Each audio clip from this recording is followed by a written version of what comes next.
ಪರಿಷತ್ ಗೆದ್ದ ಬೆನ್ನಲ್ಲೇ ದೇವರ ಮೊರೆ, ತಿಮ್ಮಪ್ಪನ ದರ್ಶನ ಪಡೆದ ಸಿಎಂ, ಡಿಕೆಶಿಗೆ ಮತ್ತಷ್ಟು ಬಲ.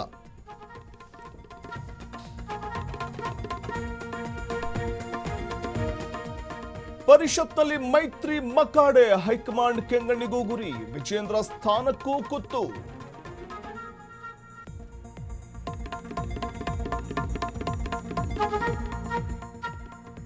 ಪರಿಷತ್ನಲ್ಲಿ ಜೆಡಿಎಸ್ಗೆ ಮುಖಭಂಗ, ಇಂದು ಮೈಸೂರಿನಲ್ಲಿ ಎಚ್ಡಿಕೆ ಪ್ರೆಸ್ ಮೀಟ್, ಮುರಿದು ಬೀಳುತ್ತಾ ಮೈತ್ರಿ.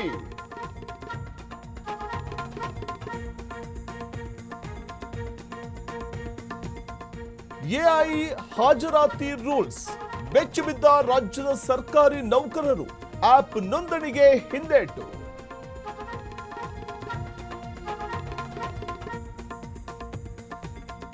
ಅಮೆರಿಕ ಇರಾನ್ ಯುದ್ಧ ಅಂತ್ಯ, ಭಾರತದತ್ತ ಹಡಗು ಸಂಚಾರ, ಭಾರತಕ್ಕೆ ಮತ್ತು ಅದರಲ್ಲೂ ಕರ್ನಾಟಕಕ್ಕೆ ಬಿಗ್ ರಿಲೀಫ್.